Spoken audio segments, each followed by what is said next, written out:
komunikasi masih terputus.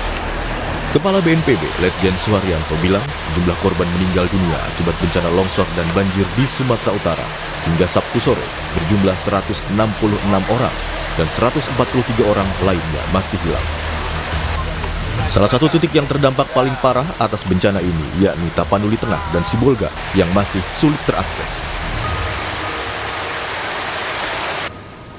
Saya akan uraikan dari mulai Sumatera Utara, korban jiwa yang kemarin 116 jiwa sekarang menjadi 166 jiwa meninggal dunia.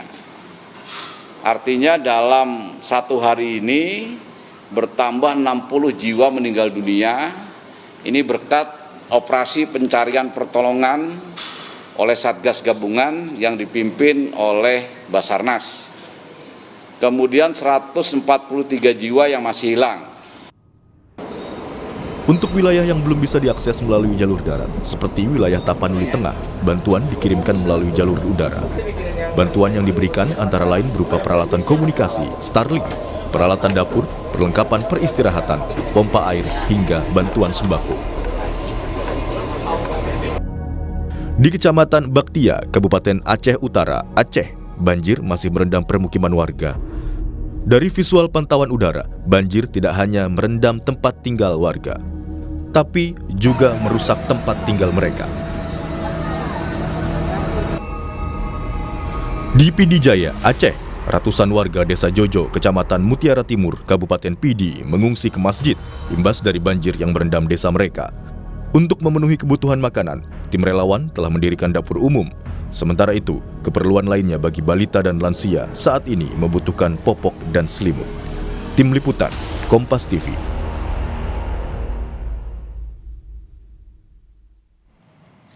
Hari kelima pasca banjir dan longsor di sejumlah wilayah di Sumatera, saudara, evakuasi korban dan upaya penanganan bencana terus dilakukan. Ratusan warga meninggal dunia dan ratusan lainnya masih dalam pencarian. Sudah bergabung bersama kami Kepala Pusat Data Informasi dan Komunikasi Kebencanaan BNPB, Abdul Muhari. Selamat pagi, Pak Aam. Selamat pagi, Mas. Ya, Pak Aam, boleh diinformasikan, Pak Aam sekarang sedang ada di mana, Pak? Saya sekarang di Posko Tarutung, Tapanuli Utara. Jadi ini posko utama kita pengendalian di 3 provinsi, di mana Kepala BNPB juga berkantor di sini sejak 4 hari yang lalu, Mas Prim. Oke, baik. Untuk data, Pak Aam, kami akan perbarui kembali ini untuk jumlah korban berapa, Pak? Ya, untuk jumlah korban secara total itu 303 jiwa meninggal dunia. Dengan rincian ada 47 jiwa di Provinsi Aceh. Kemudian Provinsi Aceh ini juga masih ada data yang masih kita konsolidasikan dengan pemerintah daerah, dengan tim kita yang sudah masuk di tiap-tiap kabupaten kota.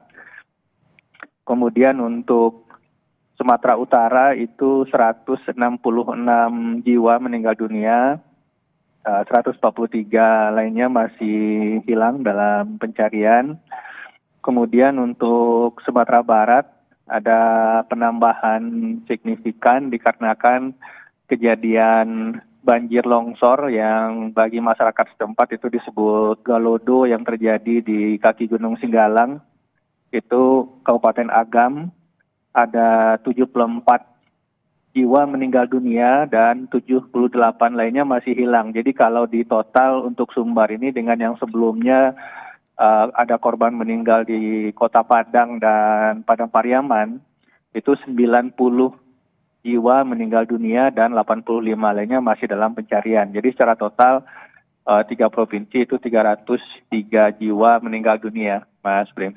303 korban meninggal dunia. Kemudian Pak Aam, untuk jumlah warga yang mengungsi di 3 provinsi sehingga saat ini berapa, Pak?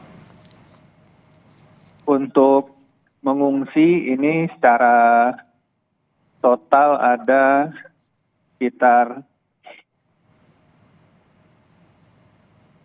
hampir 40.000 hingga 50.000 jiwa. Artinya ada beberapa masyarakat terdampak yang saat ini masih mengungsi secara mandiri. Ini yang masih terus kita data, sedangkan yang mengungsi di pos-pos titik pengungsian yang dikelola pemerintah daerah yang dilengkapi dengan sarana dapur umum dan tenda dan seterusnya, itu total sekitar 50.000 jiwa.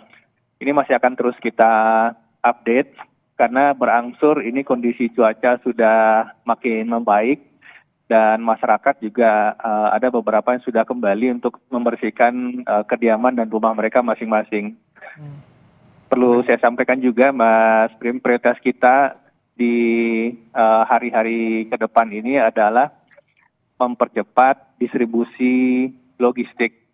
Artinya seiring dengan mulai bisa beroperasi penuhnya satuan-satuan unit udara kita, baik itu heli BNPB yang tergelar ini saat ini sudah hampir 8 heli, termasuk kemudian ada dukungan heli satuan udara dari TNI di Sumatera Utara, itu ada 3 heli yang sudah sangat aktif dan sudah sangat tinggi frekuensi untuk mendistribusikan logistik baik itu permakanan dan non permakanan via udara. Jadi kita harapkan ini bisa kita benar-benar kita akselerasi dalam 1-2 hari ke depan, tidak ada lagi daerah yang menyampaikan belum menerima bantuan, Mas Prim. Kemudian Pak Aam, untuk di wilayah Sibolga dan juga Tapanuli Tengah yang dimana ini sedang ramai di media sosial, mereka terpaksa harus menjarah beberapa minimarket ini, Pak. Bagaimana kemudian distribusi bantuan ke 2 wilayah tersebut? Ya, memang untuk Sibolga sendiri sebenarnya sudah dari kemarin, dari 2 hari yang lalu itu distribusi logistik sudah masuk. Tetapi memang distribusi logistik menggunakan heli, tonasenya sekali sorti itu memang agak terbatas. Tetapi frekuensi sortinya kita tinggikan. Jadi untuk bantuan sendiri sebenarnya sudah mencapai Sibolga. Tetapi mungkin memang ini untuk kuantitasnya ini akan kita kejar dalam hari ini, akan ada 2 heli yang kita dedicated untuk distribusi bantuan ke daerah-daerah yang menurut laporan pemerintah daerahnya itu buffer stok logistiknya menipis. Jadi perlu kita sampaikan bahwa informasi ketersediaan logistik itu disampaikan oleh pimpinan daerah kepada posko utama di Tarutung. Jadi setiap malam pukul 19 hingga pukul 21 kita selalu rapat evaluasi ketersediaan dan distribusi logistik pada hari berjalan itu dengan pimpinan daerah. Nah, kalau sekiranya pimpinan daerah menyampaikan ada buffer stok logistik yang mulai menipis, maka di hari berikutnya itu akan ada 1 atau 2 unit heli yang dedicated hanya untuk penebalan. Jadi ini pola seperti ini yang benar-benar pemerintah daerah pun ini harus aktif. Ini kami himbau juga pimpinan daerah harus aktif berkomunikasi, banyak saluran yang bisa dihubungi. Kami di tiap provinsi itu ada eselon 1 didampingi hampir 20 orang staf BNPB yang tersebar. Jadi agar tetap aktif menyampaikan ketersediaan logistiknya sehingga skala prioritas itu bisa kita tentukan pada hari berikutnya, Mas Jim. Baik, kemudian Pak Aam, untuk wilayah yang hingga saat ini masih terisolasi dan juga masih belum bisa dijangkau bantuan, di mana saja Pak dari 3 provinsi ini Pak? Untuk yang belum terjangkau sama sekali itu ada Aceh Tengah yang mungkin masih heli kita kemarin sudah berusaha tembus, tetapi di perjalanan kondisi awan kemudian menurut aspek safety dan keselamatan penerbangan itu tidak memungkinkan. Ini helinya dari ada 2 sebenarnya, karavannya dari Banda Aceh, dari Sultan Iskandar Muda, kemudian helinya dari Medan. Ini dua-duanya harus RTB, return to base, karena kondisi cuacanya tidak memungkinkan dari sisi flight safety. Nah, pagi ini kita akan kembali mencoba ada 2 unit, 1 fixed wing caravan dengan tonase 1,5 ton dan 1 heli dengan tonase 1 ton yang coba nembus ke Aceh Tengah. Kita harapkan hari ini sudah bisa, Mas Brim. Baik, terakhir Pak Aam terkait dengan komunikasi di 3 wilayah ini Pak, bagaimana kemudian akses komunikasi maupun internetnya, kemudian masih adakah daerah yang hingga saat ini masih belum pulih jaringan komunikasinya? Ya, untuk akses komunikasi saya sendiri memantau karena saya sebagai Kapusdatin BNPB sangat berkepentingan untuk menerima informasi dari daerah. Kita sudah ada dukungan bantuan Presiden untuk Starlink beserta gensetnya, dan kita sudah langsung distribusikan ke kabupaten-kabupaten. Saat ini ada di 3 provinsi terdampak ini, sudah ada yang langsung beroperasi, tapi di beberapa tempat saya mencatat ada sekitar 6 kabupaten kota yang saat ini masih dalam proses mobilisasi. Nah, dalam proses mobilisasi ini seperti tadi kami sampaikan, untuk berapa tempat yang kami sampaikan via jalur udara, itu ada beberapa heli kita yang kemarin itu sempat return to base karena kondisi awan tidak memungkinkan untuk keselamatan penerbangan. Jadi memang masih ada, tetapi secara umum itu posisi dari Starlink, baik itu yang dari bantuan Presiden, baik itu yang dari Komdiji, baik itu yang dari BNPB, saat ini sudah ada di kabupaten masing-masing. Operasionalnya ini kita harapkan hari ini sudah mulai bisa dioperasikan. Tetapi ini tentu saja keberadaan Starlink di tiap kabupaten ini tidak serta-merta langsung bisa memulihkan seluruh jaringan GSM masyarakat terdampak. Akan terbatas paling tidak kemudian untuk para personil-personil pimpinan daerah, personil di lapangan, itu kami harapkan alur jaringan komunikasinya sudah bisa lebih baik daripada hari-hari kemarin, Mas Brim. Baik, komunikasi ini diutamakan untuk petugas yang tentu saja bertanggung jawab untuk bisa membantu masyarakat di sana. Terima kasih Pak Abdul Muhari, Kepala Pusat Data Informasi Komunikasi Kebencanaan BNPB sudah bergabung bersama kami. Selamat pagi Pak Am. Selamat pagi, Mas Brim. Terima kasih. Ya, saudara, dari perbincangan yang kami lakukan tadi bersama dengan Kapusdatinkom BNPB Abdul Muhari bahwa masih ada ratusan orang yang dilaporkan masih hilang. Di Sumatera Utara 143 orang, kemudian di Sumatera Barat 85 orang. Sementara untuk jumlah korban meninggal dunia paling tidak hingga pagi hari ini, saudara, di 3 provinsi, baik total dari Aceh, Sumatera Utara, kemudian Sumatera Barat ada 303 orang. Dan kita akan pantau informasi terkini dari banjir yang terjadi di Aceh, saudara, bersama dengan jurnalis Kompas TV Rizka Devi dan juru kamera Nova Misdayanti. Selamat pagi Rizka, sampai dengan pagi hari ini, apakah masih ada wilayah di Aceh yang terisolasi?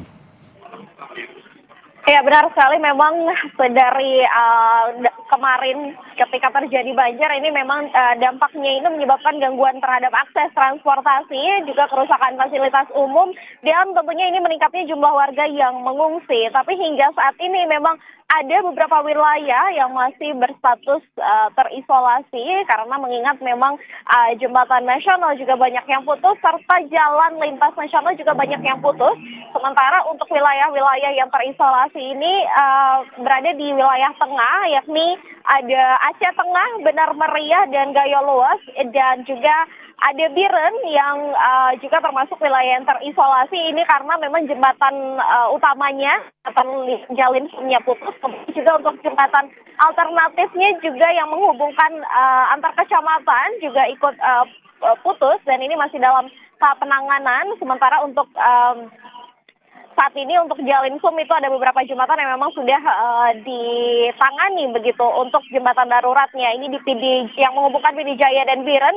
Ini kemudian ada jalan alternatif melalui Simpang Ulim, kemudian yang menghubungkan Aceh Utara dan Lok Sumawe saat ini masih bisa dilalui namun hanya dengan berjalan kaki. Dan untuk Aceh Tengah ini putus total. Kemudian untuk logistik juga untuk pendistribusian logistik ini memang sudah mulai dilakukan begitu sedari beberapa hari yang lalu, dan juga mengingat ada daerah-daerah yang terisolasi ini memang untuk penyaluran logistik tidak bisa dilakukan melalui jalur darat begitu. Kemudian untuk pendistribusian logistik ini dilakukan melalui jalur udara begitu.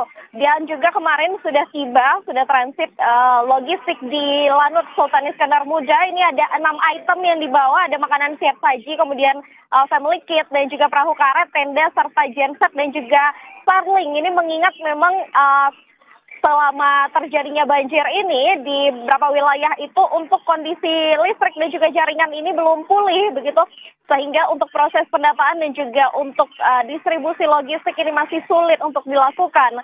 Sementara juga untuk wilayah tengah, kemarin informasi yang kami terima dari BNPB ini memang sudah dilakukan distribusi melalui udara menggunakan 2 heli, namun upaya tersebut gagal karena mengingat kondisi cuaca yang tidak safety begitu untuk penerbangan. Sementara untuk informasi lainnya yang kami terima dari Mendagri Tito Karnavian ini juga meminta untuk seluruh aparat sesegera mungkin agar dapat menanggulangi bencana ini.